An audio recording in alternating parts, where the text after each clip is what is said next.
What's up guys, Mark here at Lone University. This is lesson 160, and in this lesson I'll be showing you a really cool lick I've stumbled upon in recent months, and I've found myself using it, almost overusing it. I'm guilty of it because it's just so versatile and universal, and it can work in any context, any rhythm, any setting, any groove, any key, any scale. You get where I'm going. And I've dubbed this the moving box bass fill. Now it's a very simple in terms of note choices. It's based around the major pentatonic scales and the minor pentatonic scales. Okay, major pentatonic scale, if we're doing these in C, it's a 5-note scale, so just 1, 2, 3, 5, 6, octave. Okay, there's a lesson on pentatonics here in the library. If you'd like more review on that, go check that out. And the minor pentatonic is the same thing. We're just going in the minor key. 1, flat 3, 4, 5, flat 7, octave. 1, 2, 3, 4, 5. Okay, now these fills are going to be based around those exact notes. And the reason this is so universal is because it is a pentatonic scale in essence, and those are very flexible just about on anything. So I played that in the beginning of the clip of this lesson.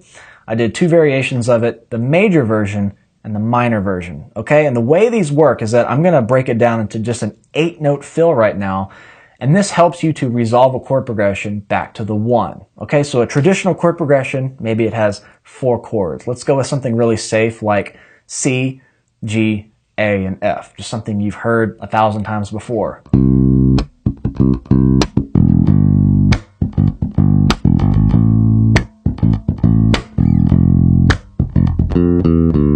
Okay, 1, 5, 6, 4, very common progression. So the way this fill works is that we're using it sort of in a 16th note fashion. Now if that's too fast, you can do this in 8th notes, quarter notes, whatever works. It's based in 4-note groupings. And the fill is basically, again, a moving box. So the way I'm going to play it sort of goes like this. You'll see I'm sort of taking that box shape, just 2-fret zone on 2 strings, and I'm just sort of moving it up the fretboard. Now I can really show you how this box moves around because I have a 6-string, but this works again on any bass, even a 4-string, 5-string. So if I were to do that all the way up the neck, you can kind of watch this box shape kind of move up like this. Okay, so we're just going to be using 8 notes inside of that, so it'd just be like 2 boxes technically. Okay, and you can follow along, of course, in the lesson file PDF, and I'll be tabbing out these exact examples I'll be using. So going back to that 4-chord progression in C.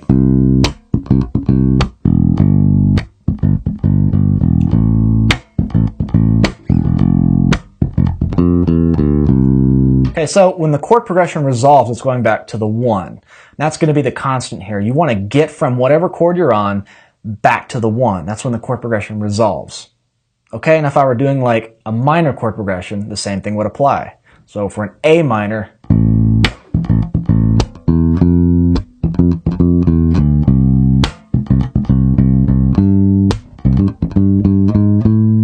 okay, that would be a minor version. So we want to get back to that 1. So if I were to use 8 notes to get back to that 1, I would use 2 boxes.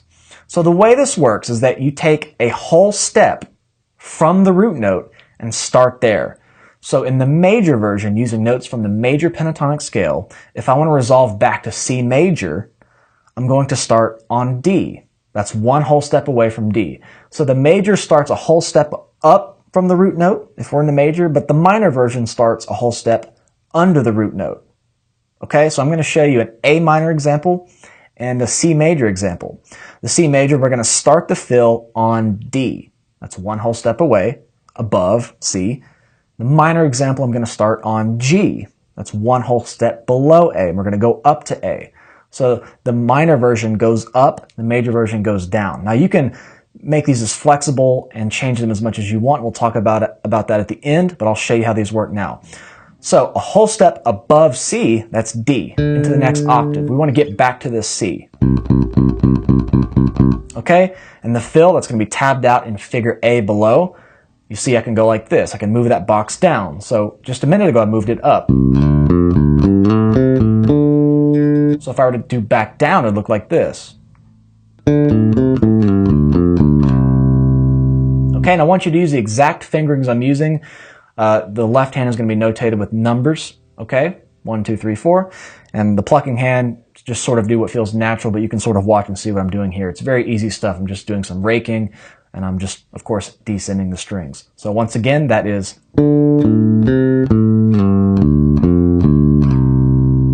8 notes. What gives this fill a cool sort of intensity is the slides in there, and something like that can make a huge difference. One of our guests, Linus Klausenitzer, on one of his recent lessons, talked about the importance of phrasing, talked about how you can take the same bass line and add simple things like where you're putting the hammer-ons, where you're putting the slides, where you're putting the root notes or the muted notes, and that can just give a bass line an entirely new character. And one of the things I've been really suggesting to you guys is taking things you already know, major minor scales, major minor pentatonics, and rearranging the notes and adding phrasings in a way that makes them sound very different, not so predictable. This is one of those bass fills that just sounds a little bit off kilter. It's really cool. Now if you do it really fast, it kind of has this really intense building effect. Okay?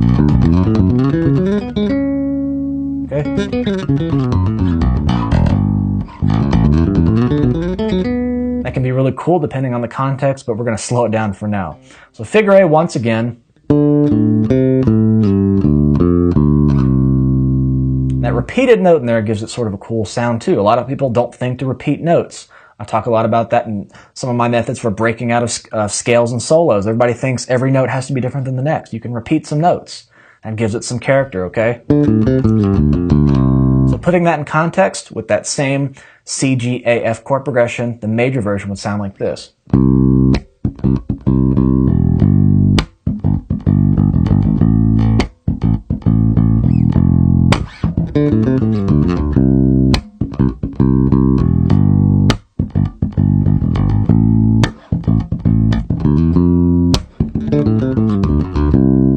So now to show you a minor version, we're going to be using A minor as an example. Now again, I said start a whole step before the root note. So one whole step below A would be G. So if I want to get to this A, that's where I'm going to resolve this chord progression.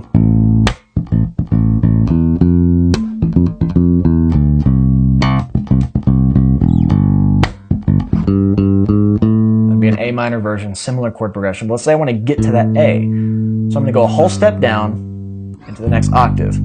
Same thing applied with C. I want to get to this C. I'm going to go a whole step into the next octave. Okay? So I want to get to this A. I'm going to start on this G. Now the moving box goes up here. 8 notes. And the important thing to understand is that you're literally moving this box shape around. Again, if you missed that before, I'm just taking this 2-fret zone over 2 strings. It's like a rectangle. You can see it. That's what I'm moving up. And it changes every time you do that slide. Okay, so doing the A minor chord progression, that would sound like this.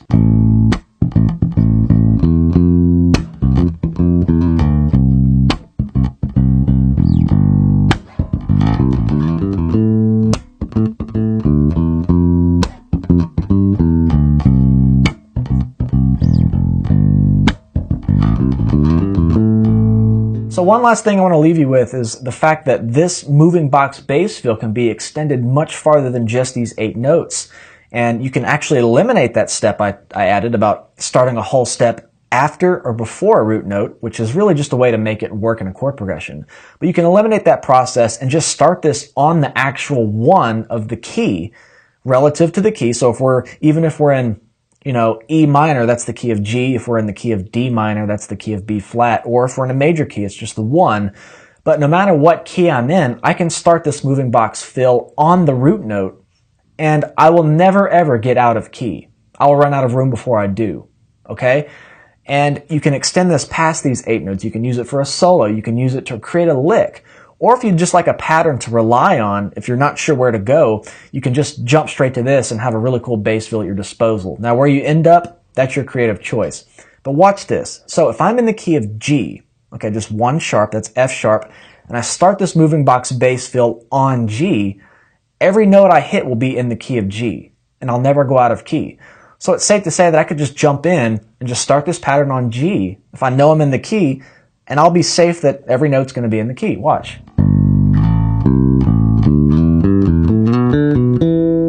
So check it out. G, A, C, A, D, E, G, E, A, B, D, B, E. okay?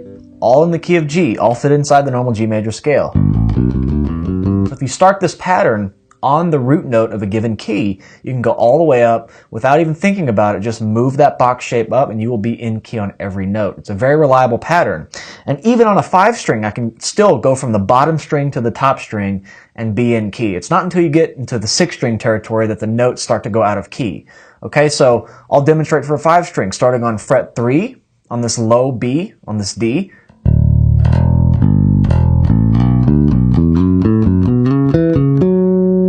All in key. D, E, G, E, A, B, D, B, E, F sharp A, F sharp B, C sharp E, C sharp F sharp. Can't do that one fast. So there you have it, the moving box bass fill. Very cool pattern that works very interestingly around the fretboard. And I challenge you to work this into your bag of bass fills and see where it crops up. All right, we'll see you next time. Have fun with it.